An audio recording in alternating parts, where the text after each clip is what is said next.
মিজানুর রহমান আজারি সাহেবের ভক্ত আমি, কিন্তু মানে তাকে খুব বেশি ভালোবাসি, খুব বেশি। মুসলমানের সন্তান হিসাবে আমি আজারি সাহেবকে খুব বেশি ভালোবাসি। আজারি সাহেব এই কথাটা বলে গেছে যে একদল খাইছে আর একদল খাওয়ার জন্য রেডি আছে। এখন সে কিন্তু কোনো দলের নাম উল্লেখকৃত বলে যায়নি।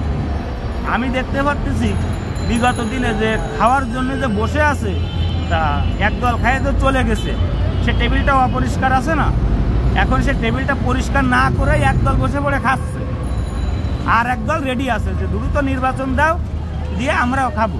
তো বাংলাদেশটা অল্প একটু দেশ, জনসংখ্যা বেশি, আয়কর ট্যাক্স ভ্যাট বেশি, এর জন্য বাংলাদেশে মানুষ রাজনীতি আর সরকারি চাকরি এই দুটো করার জন্য আগ্রহী বেশি।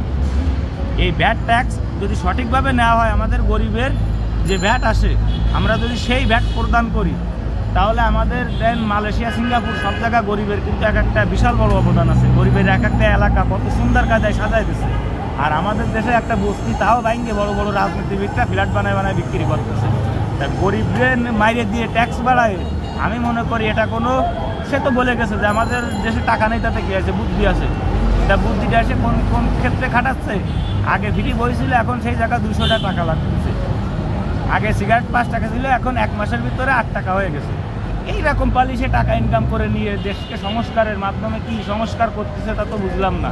আওয়ামী লীগ আলাদের তো কত টাকা দেখলাম রাস্তাঘাটে বিভিন্ন গাড়ির ভিতরে থেকে দললো ছাত্ররা, সে টাকা কটা কই 16-17 কোটি টাকা দিয়ে এই মেট্রো রেলটা চালু করেছে, তাও সম্পূর্ণভাবে চালু হয়নি, ওই সময় আমরা শুনলাম। আর এত আয়কর ট্যাক্স, যেহেতু বাংলাদেশের নাগরিক, এখন একটা কেক কিনে খাইতে গেলেও তো 1 টাকা ভ্যাট দেয়, একটা সিগারেট খাইতে গেলে 2 টাকা ভ্যাট দিই, তাহলে দেশ তো ইনশাল্লাহ ডেভেলপ হবে। তো আপনারা কী ডেভেলপ করতেছেন কিছু বুঝলাম না। ডক্টর ইউনূস সাহেবের কথা একজন চার্জারের রিক্সাওয়ালায় শুনতেছে না, তাদেরকে যে পর্যন্ত সীমানা দিছে সেই সীমানা অতিক্রম করে তারা শহরের ভিতরে ঢুকতেছে। আর আমাদের এই দেন পার রিক্সা নিয়ে যেখানে সেখানে বসে থাকতে হয়। চার্জারের রিক্সা সারাদিনে 2000 টাকা ইনকাম করতেছে, আমাদের 300 টাকা ইনকাম আসছে না।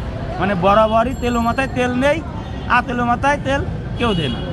যার মাথায় তেল আছে তারা সবাই তেল দিচ্ছে, যার তেল নেই ওর মাথায় কেউ দিচ্ছে না, লাগবে বেশি, এর জন্য কেউ দিতে যাচ্ছে না।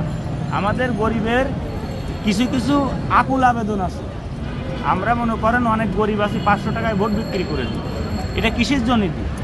আমাদের গ্রামের পাশে যারা মেম্বার চেয়ারম্যান হবে বিগত দিনে, এরা এই প্রলোভনটা দেয়, এই ভোট কিনতে দেয়, এই যে 500 টাকা 1000 টাকা এটা দিয়ে আমাদের সঙ্গে চিটারি বাটপারি করে। এই টাকাটা কিন্তু সবারই দেয় না।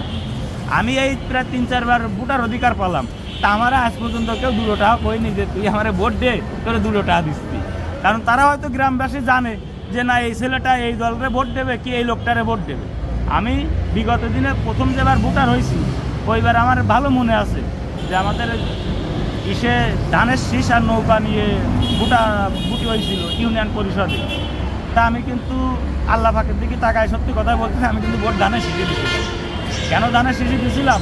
কারণ সবাই আওয়ামী লীগকে ভোট দেবে, ভোট না দিলেও আওয়ামী লীগ পাচ্ছে, দিলেও আওয়ামী লীগ পাচ্ছে। তা আমি চিন্তা করে দেখলাম তাহলে আমারটা বেফলে দেখ, তা আমি ওই ধানের শীষে ভোট দিয়ে দিলাম। ঠকে গেছে, ওইবার গাজী তফসির সাহেব ঠকে গেছে। তা ঠকে গেলেও একটা জিনিস মানলাম যে না ঠকে গেছে, ভোটটা দিলাম ঠকে গেছে। নৌকা যদি ইউনিয়ন পরিষদের নৌকা প্রতি ঢুকে গেছে, তাহলে সবাই গণজোয়ারের নৌকা নিয়েই সাপোর্ট করবে। আর যেহেতু একতন্ত্র হয়ে গেছে, দেখেন সাবেক স্বরাষ্ট্র প্রতিমন্ত্রী সোহেল তাজ সাহেবকে দেশে একটা বড় ধরনের সম্বর্ধনা দিতে হয়। সকলে ক্ষমতার জন্য মানুষ হত্যা করে, মানুষ গুম করে, রাস্তাঘাট দখল করে। ওই ছেলেটা কিন্তু পিলখানা হত্যা হলি তার নিজের মন্ত্রী পদ থেকে নিজেই অব্যাহতি দিল, তাহলে সে কিন্তু একটা ভালো ছেলে। আমরা এখন সবাই রাজনীতি করি আর খালি কি বলি, কথায় কথায় বলি বঙ্গবন্ধুর আদর্শ মানে চললাম, বঙ্গবন্ধুর কোট গায়ে দিলাম তো বঙ্গবন্ধুর আদর্শ মানে নিলাম। পিতামাতার কোনো আদর্শ নেই, বঙ্গবন্ধুর আদর্শ মানে ফুটপাত ভাড়া দিচ্ছি, ট্যাক্সের টাকা চুরি করে খাচ্ছি। আবার ওই পালি জিয়ার রহমানের আদর্শ মানে আমরা সেই ফুটপাত ভাড়া দিচ্ছি। তাহলে এগে নাম ব্যবহার করে, এগে আদর্শ ব্যবহার করে আমরা কি করতেছি? আদৌ থেকে এদের আদর্শ ব্যবহার করতেছি আমরা। এদের আদর্শতে যেটা আসবে আমরা যদি সেটা বলি, সেটা করি, তাহলে মানুষ আমাদের মাথায় তুলে রাখবে। আমরা এদের বঙ্গবন্ধুর কোট গায়ে দিলাম, জিয়ার রহমানের আদর্শ মানলাম, রাস্তায় যে চুরি আনলাম, পিতামাতার কোনো আদর্শ নেই।